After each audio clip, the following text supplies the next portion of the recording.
Guys, welcome back to my channel. তো রিয়া.Souvik জানাচ্ছি তোমাদের আবারও একবার অনেক অনেক ওয়েলকাম আর অনেক অনেক ভালোবাসার সাথে আজকের ব্লগটা আমি শুরু করছি।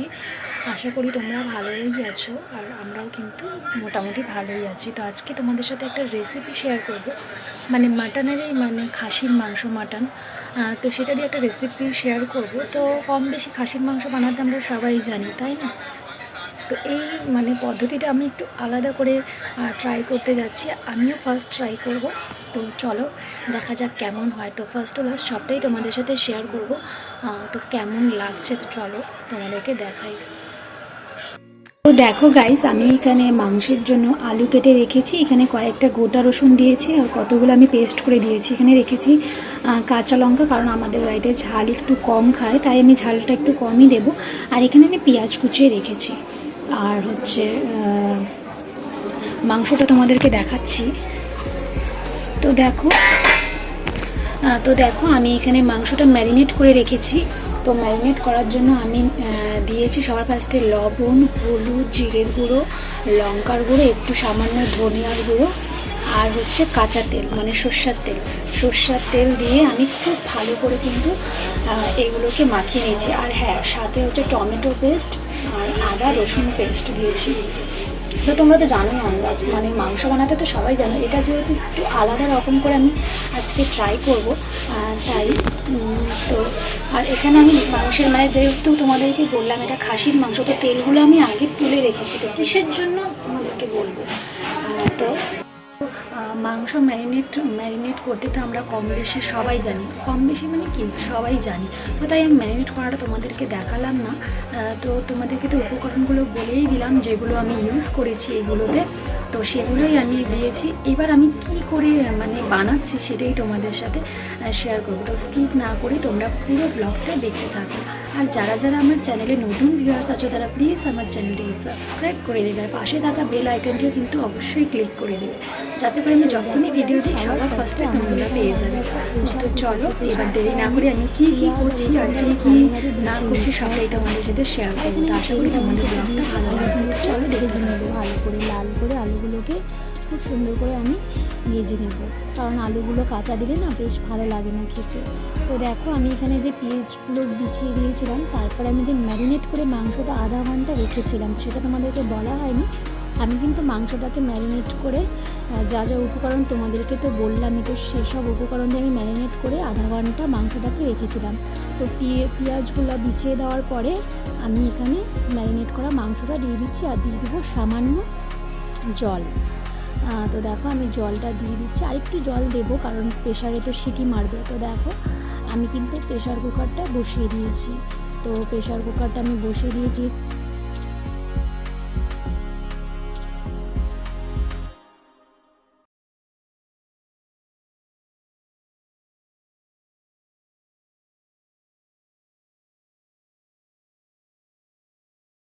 মা আমিও যাবো। তো তোমরা তো দেখে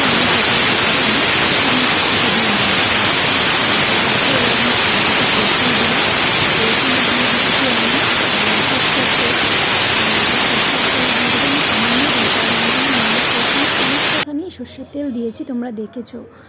তো আমি সর্ষের তেলের উপরে এখন আমি ফোড়ন দিয়েছি সাদা জিরে, মানে গোটা সাদা জিরে, তেজপাতা দেবো আর দেবো হলো শুকনো লঙ্কা দেবো। তো তোমরা দেখতেই পাবে এখন আমি দিব, কারণ আমি ভয়েস ওভারটা পরে দিচ্ছি, আওয়াজ হচ্ছিলো ঘরে তো শোনা যাচ্ছিলো না। তো দেখো আমি তেজপাতা আর শুকনো লঙ্কাটাকে দিয়ে দিলাম। এটাকে আমি এখন খুব ভালো করে গরম করে নেব। তো তোমরা তো জানোই যে এটা গরম করলে ভালো লাগবে। আর এখানে আমি সামান্য পেঁয়াজ কুচি দিয়ে দিচ্ছি। সামান্য পেঁয়াজ কুচি দিয়ে এবার এগুলোকে খুব সুন্দর করে আমি লাল করে ভেজে নেব। আমি কিন্তু অনেকখানি পেঁয়াজ তখন প্রেশার কুকারে সিটি দেওয়ার জন্য দিয়েছিলাম, তোমরা দেখেছো। তো পুরো ভিডিওটা কিন্তু দেখতে হবে, স্কিপ করলে তোমরা বুঝতে পারবে না।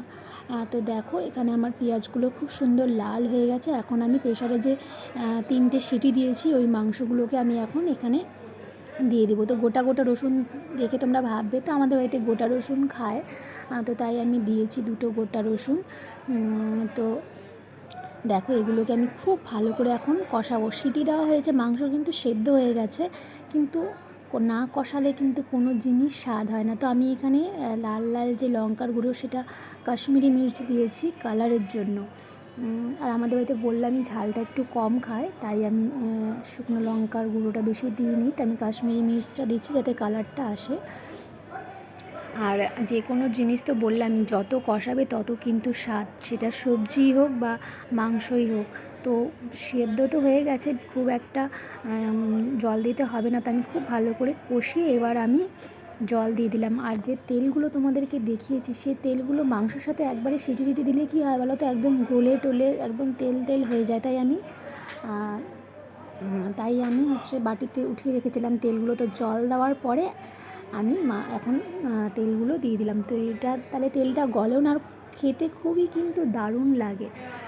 তো দেখো এবার আমার মাংসটা কিন্তু ফোটা শুরু হয়ে গেছে। তো এটা আমি খুব ভালো করে একটু ফুটিয়ে নেব।